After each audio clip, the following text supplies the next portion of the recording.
Dear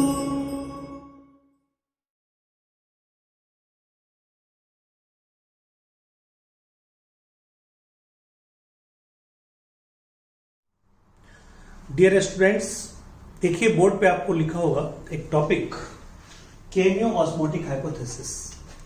ये cameo osmotic hypothesis मतलब आप समझिए सबसे कॉम्प्लेक्स टॉपिक में से एक है। किसका? फोटोसिंथेसिस चैप्टर का। ये केमियो ऑस्मोटिक थ्योरी का अगर कंसेप्ट आपको आ गया तो आपको ये समझने में बिल्कुल आसानी होगी कि कैसे एटीपी की फॉर्मेशन होती है।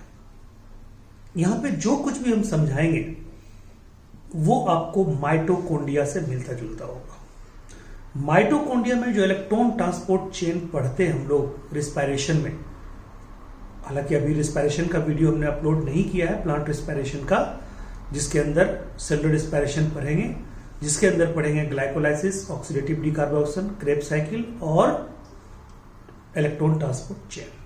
तो हम लोग अभी जस्ट इसके बाद जो हमारा चैप्टर है वो है ट्रांसपोर्ट इन प्लांट, उसके बाद वो चैप्टर करेंगे। तो ये जो है ये केमियो ऑस्मोटिक थ्योरी प्योर समझने वाली चीज है और एनसीईआरटी 2 बार 3 बार 4 बार अगर आप पढ़ भी लेते हैं तो जल्दी आपको समझ में नहीं आता, ठीक है। और टीचर भी इस टॉपिक को टच नहीं करते जनरली, ठीक है। तो आपको मौका है ये टॉपिक को बहुत ही बेहतरीन ढंग से समझने का। अगर ये टॉपिक आपको समझ में आ जाती है तो और भी अगर कोई आपको किसी भी तरीके से बॉटनी या जियोलॉजी में +1 या +2 में कोई भी टॉपिक आपका डिमांडेबल होगा जिसका अलग से वीडियो आप कहेंगे बनाने के लिए, दोबारा कहेंगे तो मैं उसको बना के भी अपलोड कर दूंगा। तो ये देखिए टॉपिक केमियो ऑस्मोटिक हाइपोथेसिस, यानी एटीपी का फॉर्मेशन इस हाइपोथेसिस के थ्रू होगा। इसके लिए सबसे पहले हम लोग चलते हैं कुछ बेसिक कंसेप्ट की तरफ, ठीक है, जो कि डिफ्यूजन पे डिपेंड करता है, ठीक है। जैसे मान लीजिए कि 2 बर्तन है, 2 तरह का, मान लीजिए कि हमने, ठीक है, मतलब कोई भी हमने मान लीजिए कि ये हमने ट्यूब ले लिया, ये भी ट्यूब हमने ले लिया, ठीक है। दोनों को हमने कनेक्ट कर दिया, ठीक है। इस ट्यूब में पानी मैंने यहां तक भर दिया, यहां तक पानी भर दिया, ठीक है। यहां से ये बंद है, ठीक है, और इसमें भी पानी हमने यहां तक भर दिया,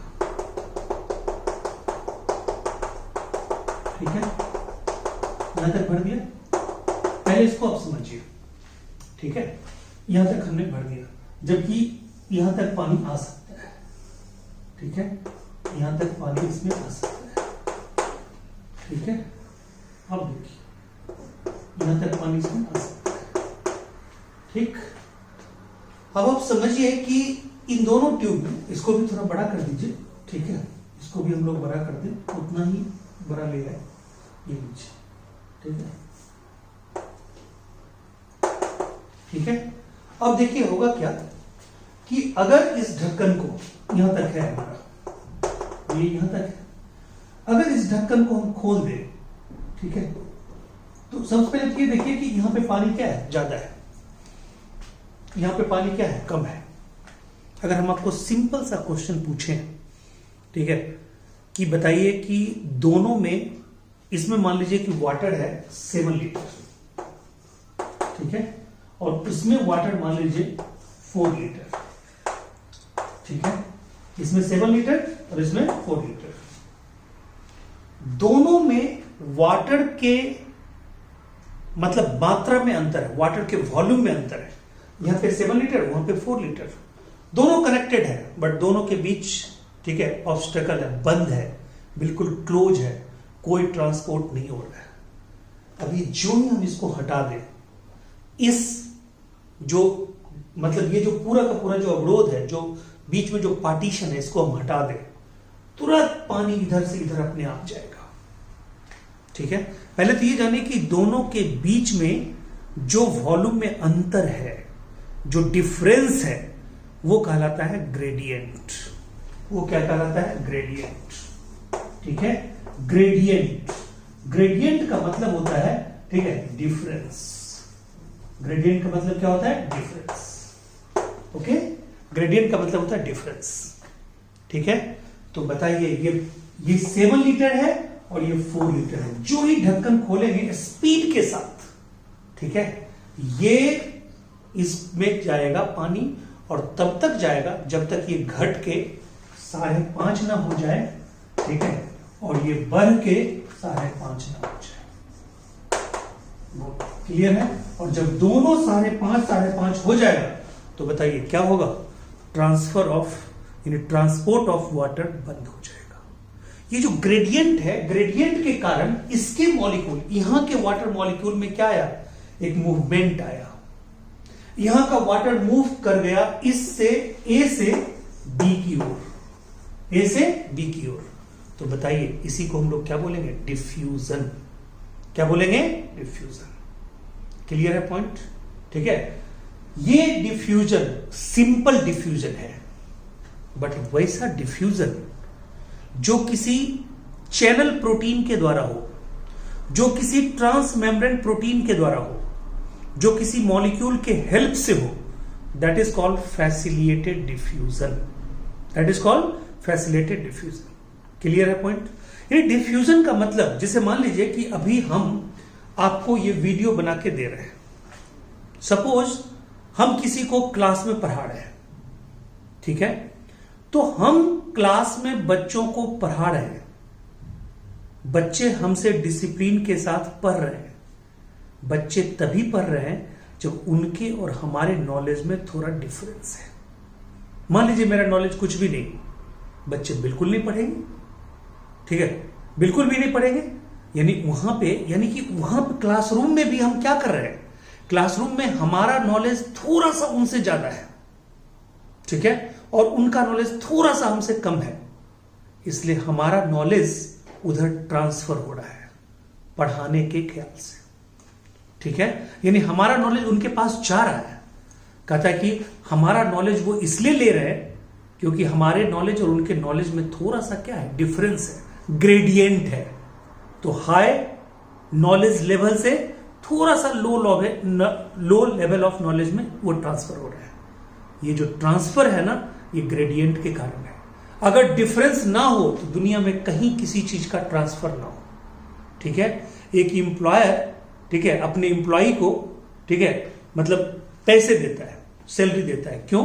क्योंकि वो सैलरी देने लायक है, और वो सैलरी लेने लायक है, यानी कि उसकी लेवल कम है और उसकी लेवल क्या है? ज्यादा है, इसलिए ट्रांसफर हो रहा है, डिफ्यूजन हो रहा है।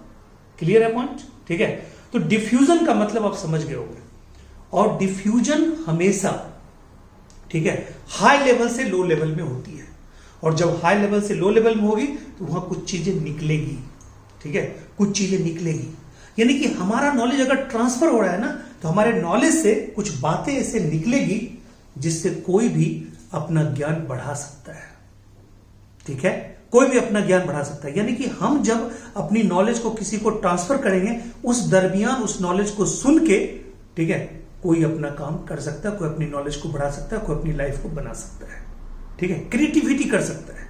ठीक है, तो कहता है इलेक्ट्रॉन भी हाई कंसंट्रेशन से अगर लो कंसंट्रेशन में जाता है, या प्रोटॉन भी अगर हाई कंसंट्रेशन से लो कंसंट्रेशन में जाता है, तो कहता है वो क्या करेगा? वो एनर्जी को रिलीज करेगा, और जो एनर्जी रिलीज होगी उसके द्वारा क्या होगा? एडीपी और आईपी, एडेनोसिन डाइफॉस्फेट और इनऑर्गेनिक फॉस्फेट, दोनों आपस में मिलेंगे और क्या बना देंगे? एटीपी बना देंगे। उस एटीपी को बनाने के लिए एक प्रोटीन फैक्टर की जरूरत पड़ती है, एक एंजाइम फैक्टर की जरूरत पड़ती है, that is called ATP synthetase. ATP synthetase. Clear है पॉइंट? ठीक है, तो ये हमें आपको देखना है आज कि ये कैसे होगा। तो डिफ्यूजन का कंसेप्ट आपको क्लियर हो गया। ठीक है, डिफ्यूजन का पूरा कंसेप्ट आपका क्लियर है। और फैसिलिटेटेड डिफ्यूजन वो होता है, वैसा डिफ्यूजन जिसमें हम किसी कैरियर मॉलिक्यूल का हेल्प लें, चाहे वो ट्रांसमेम्ब्रेन प्रोटीन के रूप में कैरियर मॉलिक्यूल हो, चाहे चैनल प्रोटीन के रूप में हो। क्लियर है पॉइंट? ठीक है, तो चलिए इसको समझने के लिए अब दूसरा जो पार्ट है वो ये है। ये तो आप समझ गए होंगे खूब अच्छे से। अब दूसरा क्या है कि हम क्लोरोप्लास्ट के अंदर चलते हैं। अगर हम क्लोरोप्लास्ट की बात करें ठीक है। तो अगर हम क्लोरोप्लास्ट की बात करें डियर, तो आपको पता ही है कि क्लोरोप्लास्ट में 2 मेम्ब्रेन होते हैं, और हमने आपको क्या बताया था कि उसके अंदर में जो लिक्विड होती है वो तो होती है, और लेकिन उसी में हमें क्या होती है, ठीक है, थाइलेक्वाइड का स्टेक्स होता है। ये हमारा क्या है, थाइलेक्वाइड का स्टेक्स। पहला थाइलेक्वाइड, दूसरा थाइलेक्वाइड, तीसरा थाइलेक्वाइड, चौथा, पांचवा, ये 5 थाइलेक्वाइड यहाँ पे अरेंज है। इसी तरह 200, 300, 400 थाइलेक्वाइड होंगे। इसके स्टेक्स को हम लोग क्या बोलते हैं, इसको बोलते हैं ग्रेनम। क्या बोलते हैं, ग्रेनम, ठीक है। तो आज हम लोग, अच्छा, ये थाइलेक्वाइड के इधर भी, इधर भी, इधर भी, इधर भी, चारों तरफ ये क्या दिख रहे हैं, ये हम क्या देख रहे हैं, स्ट्रोमा। क्या देख रहे हैं, स्ट्रोमा, ठीक है, स्ट्रोमा दिख रहा है। इसी थाइलेक्वाइड के स्ट्रक्चर पे सब कुछ डिपेंड करता है आज का केमियो ऑस्मोटिक हाइपोथेसिस। और बहुत बेहतरीन ढंग से आप समझ जाइएगा, बहुत लंबा ये वीडियो नहीं है, मात्र 10-15 मिनट आपको ध्यान देना है अच्छे से। देखिए क्या है, कहता है ये जो है, ये एक थाइलेक्वाइड को हम इधर निकाल के दिखा रहे हैं, और दिखाएंगे थोड़ा बड़ा। ये देखिए, ये एक थाइलेक्वाइड को हम दिखा रहे हैं, ठीक है, एक पूरे थाइलेक्वाइड को हम आपको दिखा रहे हैं, ठीक है। ये देखिए,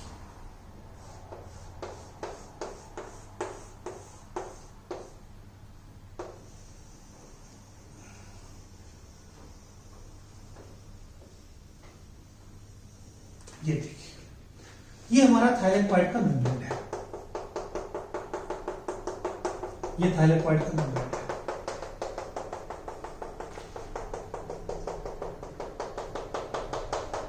और आप जानते हैं कि थाइलेक्वाइड के मेम्ब्रेन पे क्या पाया जाता है, पिगमेंटेड स्ट्रक्चर पाया जाता है। ये हमारा थाइलेक्वाइड है, पूरी की पूरी हमारी थाइलेक्वाइड है। क्लियर है। ये होगा कि आपको बुक में एकदम सीधा ऐसे बनाया हुआ है, हमने थोड़ा टेढ़ा बनाया है, कोई बात नहीं, ठीक है, आपको समझना है। अब देखिए, ये थाइलेक्वाइड का मेम्ब्रेन है, इसको क्या बोलते हैं, इसको बोलते हैं क्वांटाजोम। क्या बोलते हैं, क्वांटाजोम। और ये क्वांटाजोम क्या होता है, पिगमेंटेड स्ट्रक्चर होता है। पिगमेंटेड स्ट्रक्चर होता है ये क्वांटाजोम, पिगमेंटेड स्ट्रक्चर होता है। क्या क्या इसमें होता है जी, हमने पहले बताया, chlorophyll A, chlorophyll B, carotene, carotene और जेंथोफिल, जेंथोफिल, ठीक है। इसके जस्ट पहले वाला वीडियो लेक्चर में हम सब कुछ बता चुके हैं। क्लोरोफिल ए का क्रोमेटोग्राम पे कलर कैसा होगा, क्लोरोफिल बी का कैसा होगा, कैरोटीन का कैसा होगा, जेंथोफिल का कैसा होगा, चारों का फॉर्मूला, मॉलिक्यूलर फॉर्मूला क्या होगा, ठीक है, स्ट्रक्चर क्या होगा, सब कुछ बता चुके हैं। उसको आप एक बार देख लीजिएगा। अब देखिए, ये जो मैं अभी आपको बता रहा हूं ना, ठीक है, कहता है ये क्वांटाजोम यानी कि पिगमेंटेड स्ट्रक्चर। ये पिगमेंटेड स्ट्रक्चर में आपने पढ़ा होगा PS1 PS2, याद कीजिए, ठीक है। इसी क्वांटाजोम में तो था, यानी थाइलेक्वाइड के मेम्ब्रेन पे ही तो PS1 PS2 था। तो चलिए यहां पे आप मान के चलिए, यहां पे हमारा PS2 मॉलिक्यूल है। यहां पे हमारा कौन सा मॉलिक्यूल है, PS2 मॉलिक्यूल है। PS2 यानी कि यहां पे हमारा है P680। यहां पे भी मान के चलिए, यहां पे हमारा है PS1। यहां पे हमारा क्या है, यहां पे हमारा है PS1।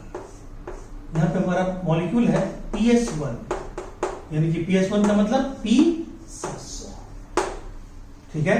और यहां पे जो हमारा है वो है साइटोक्रोम, साइटोक्रोम, ठीक है, BF, साइटोक्रोम BF, ठीक है।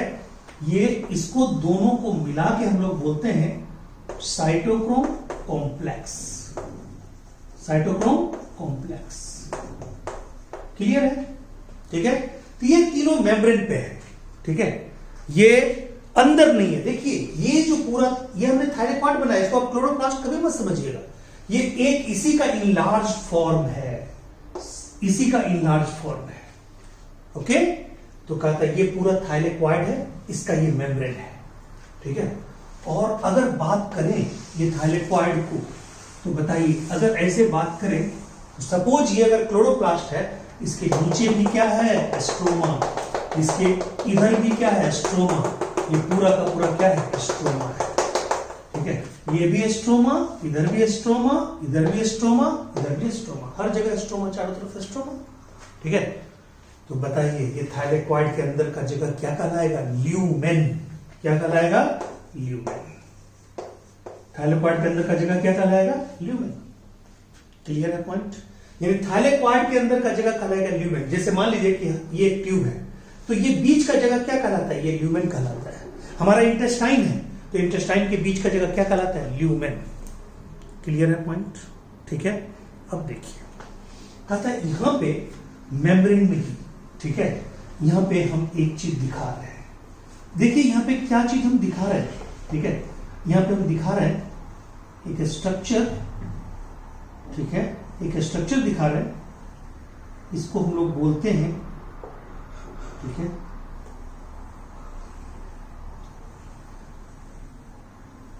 एक स्ट्रक्चर दिखा रहे हैं। ये जो स्ट्रक्चर आप देख रहे हैं इसको हम लोग बोलते हैं F0, और ये जो स्ट्रक्चर देख रहे हैं इसको बोलते हैं F1। क्या बोलते हैं? F0 और F1। ये F0 F1 ये है एक्चुअली में क्या? ये एक इंजाइम है, उसका नाम है एटीपी सिंथेटेज। एटीपी सिंथेटेज, ठीक है, उसको बोलते हैं एटीपी सिंथेटेज। क्लियर है पॉइंट? यानी एटीपी सिंथेटेज मॉलिक्यूल है ये, ठीक है। ये एटीपी सिंथेटेज का जो F0 फॉर्म है, ये यहां पे चैनल प्रोटीन का काम करता है। किसका काम करता है? चैनल प्रोटीन का। चैनल प्रोटीन का काम करता है, ठीक है। और ये चैनल प्रोटीन के थ्रू, ठीक है, क्या होता है? प्रोटीन मॉलिक्यूल इस मेम्ब्रेन के आर पार होता है। क्लियर है? और ये चैनल प्रोटीन यानी कि F0 ये मेम्ब्रेन में इंबेडेड होता है। कहां पे इंबेडेड होता है? मेम्ब्रेन के अंदर। और इसका जो F1 पार्ट है, जो गोलाकार पार्ट है वो F1, और जो लंबा पार्ट है 1 की तरह जो पार्ट है वो F0, उल्टा, और जो 0 की तरह पार्ट है वो F1। ऐसे याद रखिएगा। यही सिचुएशन माइटोकॉन्ड्रिया में होता है, क्रिस्टी के ऊपर। ओके, तो कहता है, ठीक है, ये भी यहां पे चैनल प्रोटीन का काम कर रहा है, और यहां पे ये इंजाइम का स्टोर हाउस है, एटीपी सिंथेटेज। ध्यान से सुनिएगा, अभी इस ल्यूमेन के अंदर कुछ भी नहीं है। ल्यूमेन के अंदर कुछ भी नहीं है। ल्यूमेन के चारों तरफ कुछ हाइड्रोजन आयन है, H+ आयन है। प्रोटॉन का मतलब क्या? H+। प्रोटॉन का मतलब क्या? H+। ठीक है, कहता है स्ट्रोमा के चारों तरफ कुछ H+ बिखरे पड़े हैं, ठीक है, क्लोरोप्लास्ट के अंदर, स्ट्रोमा में, यानी कि स्ट्रोमा के चारों तरफ, सॉरी मैं बोल रहा हूं थाइलेक्वाइड के चारों तरफ इस स्ट्रोमा में H+ बिखरे पड़े हैं। उस H+ को लाना है इस ल्यूमेन के अंदर, और कुछ H+ को जन्म भी देना है ल्यूमेन के अंदर। कुछ H+ की संख्या को बढ़ाना है, नए ढंग से बढ़ाना है। कुछ बाहर के H+ को लाना है, और बाहर में जो स्ट्रोमा में जो कुछ H+ है उसको घटाना है। क्यों घटाना है? पर्पस क्या है?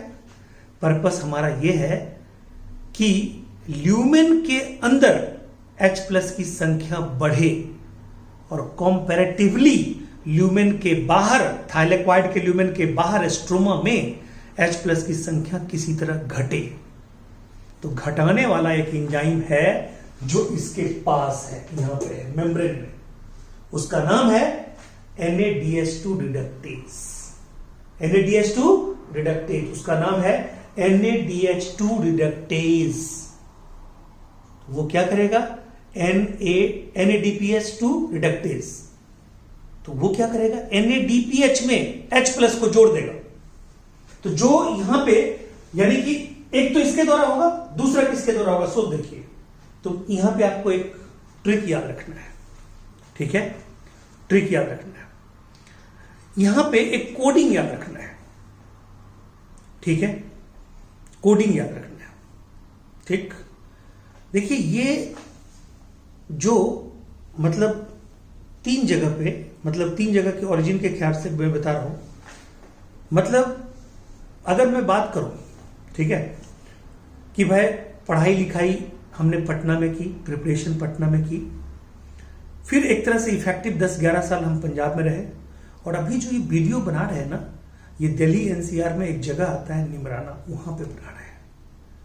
तो पीपीएन, ये पीपीएन यानी कि पढ़ाई लिखाई पटना में की, वहां भी पढ़ाए, फिर पंजाब में भी पढ़ाए, फिर निमराना में भी पढ़ाए। इस तीनों जगह पे हमने क्या किया, इस तीनों जगह पे हमने क्या किया, हमने कमा कमा के, ठीक है, मेहनत भी किए, पैसे भी कमाए, इज्जत भी कमाए, और अपने घर के खर्चों को भी चलाए, और कुछ पैसे हमने सेव भी किए।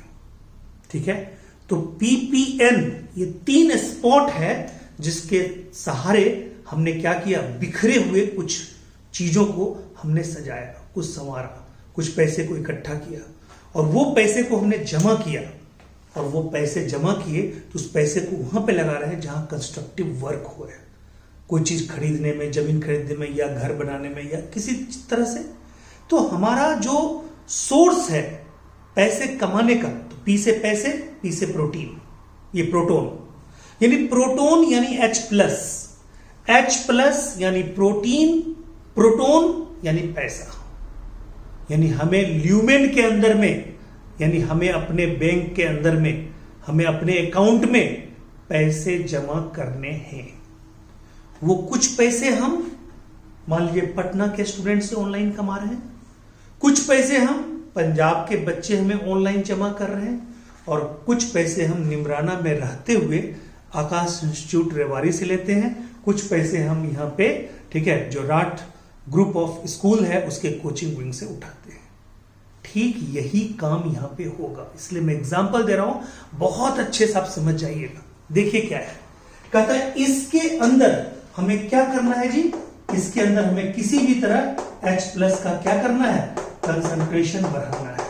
अभी H+ का कंसंट्रेशन यहां पे नहीं है, ठीक है, H+ का कंसंट्रेशन उतना ज्यादा नहीं है, हमें इसके कंसंट्रेशन को बढ़ाना है, हमें इसके कंसंट्रेशन को बढ़ाना है। सपोज यहां पे अभी नहीं है, लेकिन हमें यहां H+ के कंसंट्रेशन को बढ़ाना है। 3 तरीका है, ठीक है, 3 तरीका है। देखिए क्या है, पीपीएन, ठीक है, हमने क्या बोला, पी से पटना, ठीक है, पी से पंजाब, ठीक है, और एन से निमराना, ठीक है।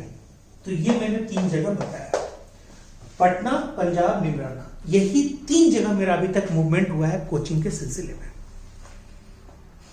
पंजाब में कैरियर पॉइंट का ब्रांच, वहां पे 11 साल बिता दिए, निमराना में 4 साल पूरा हो गया, 5वां साल अब शुरू होने वाला है, और पटना में 6 से 7 साल। तो ये मेरा पूरा का पूरा मतलब ये है 11 साल, ठीक है, 5 साल, 4 साल, 11 4 15 साल, और 5 साल पटना में, 20 साल का, 21 साल का मेरा टीचिंग एक्सपीरियंस है। तो उसी में ये मैंने 3 ये बनाया। तो देखिए यहां पे पहला, यानी कि पहला सोर्स, यहां से भी हमने पैसे लिए, तो कहता है ये पी से, पहला पी से यहां पे हाइड्रोजन आयन कैसे आएगा, प्रोटोन आयन कैसे आएगा, ये आप समझिए। और तब क्या होगा, ये प्रोटोन का यहां पे कंसंट्रेशन हम हाई कर देंगे, और बताइए यहां पे प्रोटोन का कंसंट्रेशन क्या है, बिल्कुल कम। तो एक जगह प्रोटोन का कंसंट्रेशन ज्यादा, और ठीक इस मेम्ब्रेन के बाहर प्रोटोन का कंसंट्रेशन कम।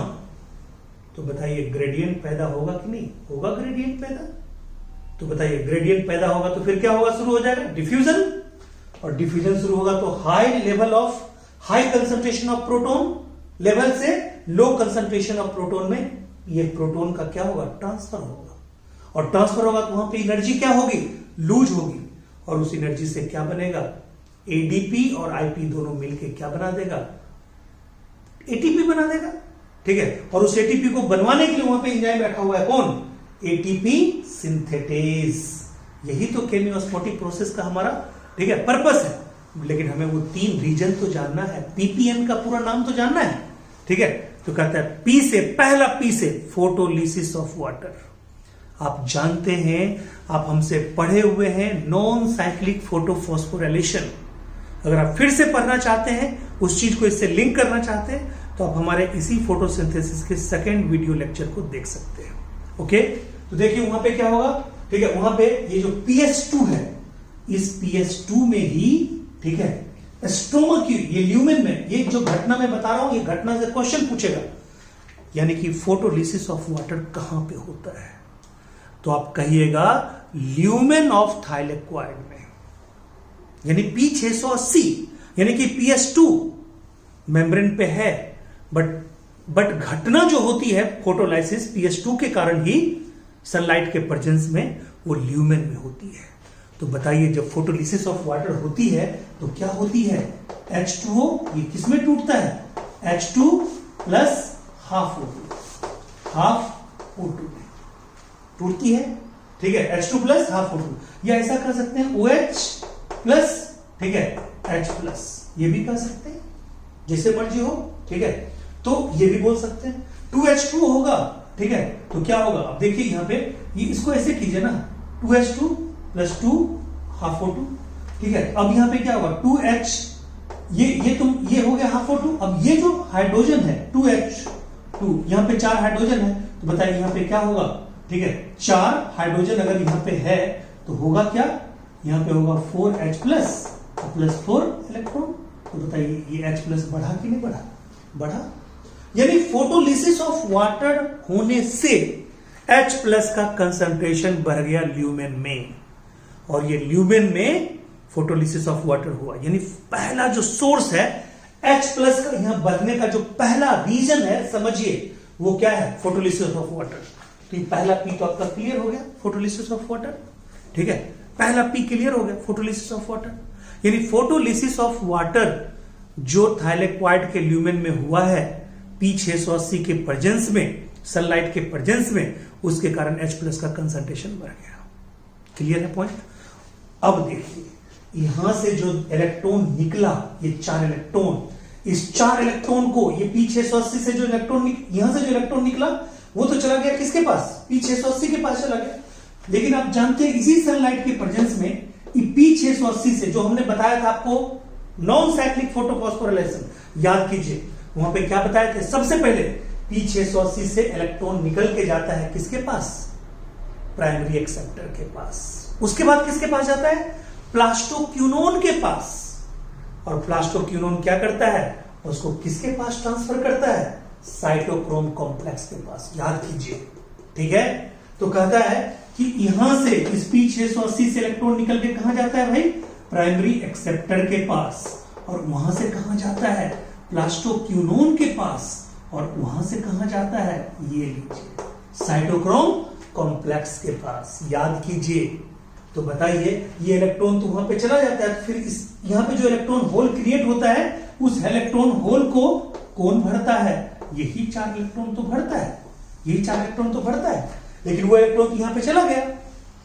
तो बताइए जब ये प्लास्टोक्यूनोन जो है इलेक्ट्रॉन को लेगा, तो दूसरे हाथ से यहां जो हाइड्रोजन रिलीज होगा कुछ, ठीक है, यहां पे जो स्ट्रोमा में जो हाइड्रोजन बिखरा पड़ा है इसके बाहर, उस हाइड्रोजन को भी तो लेगा, ठीक है, और हाइड्रोजन को लेगा, इलेक्ट्रॉन को पहले ये कैरी कर चुका है PQ, किसका इलेक्ट्रॉन, यहां जो इलेक्ट्रॉन निकला है उसको PQ फाइनली लेके यहां पे रखा हुआ है। और बताइए PQ क्या करेगा भाई, ये PQ क्या करेगा, ये PQ भी तो मेम्ब्रेन पे ही है, दिखा हम यहां पे रहे लेकिन है मेम्ब्रेन पे, ये PQ क्या करेगा, इलेक्ट्रॉन को भी लिया हुआ है, और इलेक्ट्रॉन के कारण ये जो स्ट्रोमा में बिखरा हुआ था H प्लस उसको भी लिया है, ठीक है।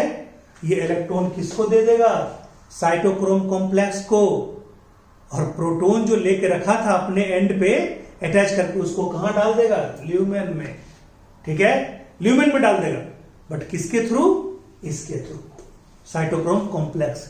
यानी साइटोक्रोम कॉम्प्लेक्स प्लास्टोक्यूनोन से इलेक्ट्रॉन लेने के बाद इलेक्ट्रॉन तो अपने पास रख लेगा, बट प्रोटॉन को किस में डाल देगा, थाइलेक्वाइड के ल्यूमेन में डाल देगा, और थाइलेक्वाइड के ल्यूमेन में डालेगा तो थाइलेक्वाइड के ल्यूमेन में यानी कि साइटोक्रोम कॉम्प्लेक्स के द्वारा भी क्या हो गया, यानी कि प्लास्टोक्यूनोन, यानी प्लास्टोक्यूनोन और साइटोक्रोम कॉम्प्लेक्स दोनों के म्यूचुअल कोऑर्डिनेशन से क्या आया, H प्लस और आ गया, किसमें, थाइलेक्वाइड के ल्यूमेन में।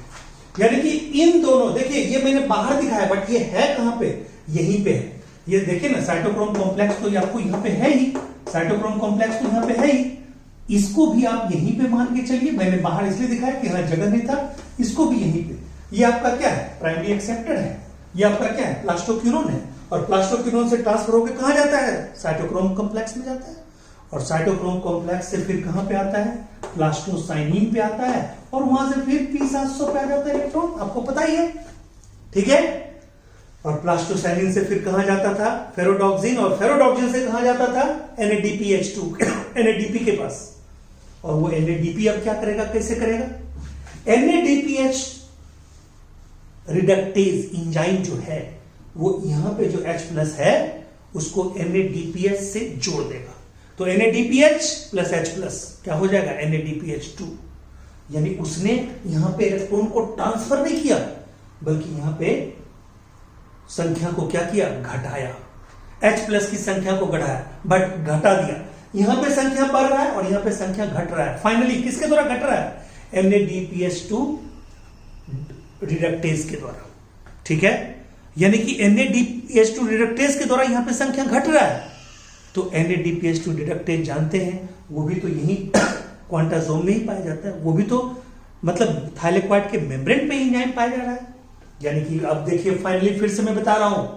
सबसे पहले फोटोलाइसिस ऑफ वाटर के द्वारा H+ की संख्या यहां पे बढ़ी, प्रोटॉन की संख्या बढ़ी, दूसरा ठीक है प्लास्टोक्विनोन और साइटोक्रोम BF यानी साइटोक्रोम कॉम्प्लेक्स, इन दोनों के म्यूचुअल कोऑर्डिनेशन से यहां H+ बढ़ी, लेकिन यहां पे NADH2 रिडक्टेज, यहां पे एंजाइम कौन है, NADH2 रिडक्टेज, इसके द्वारा ठीक है H+ की संख्या बढ़ी तो नहीं, अंदर H+ डाला तो नहीं गया अंदर, लेकिन बाहर में H+ की संख्या क्या हुई, घटी, क्योंकि इसने क्या किया, NADPH प्लस H+ को मिलवा के क्या किया, NADPH2 बनाया, तो 2 के द्वारा इस P फोटोलिसिस ऑफ वाटर के द्वारा H+ बढ़ा, इस P के द्वारा ठीक है भी H+ बढ़ा, उसमें 2 चीजों का कोऑर्डिनेशन हुआ, और ये जो N है निम्राना, इसको याद रखिएगा कि NADH2 रिडक्टेज के द्वारा स्ट्रोमा के इसके बाहर स्ट्रोमा में संख्या घटी,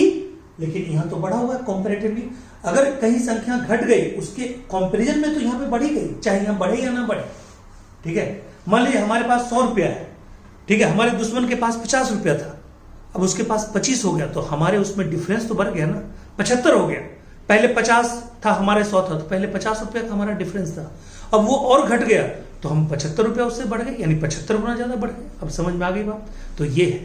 अब यहाँ पे क्या हुआ, H+ का कंसंट्रेशन बढ़ते बढ़ते बढ़ते बढ़ते इसमें ग्रेडियंट कॉज हो गया, यहाँ H+ ग्रेडियंट, ठीक है, हाई H+, ठीक है, यहाँ पे लो H+।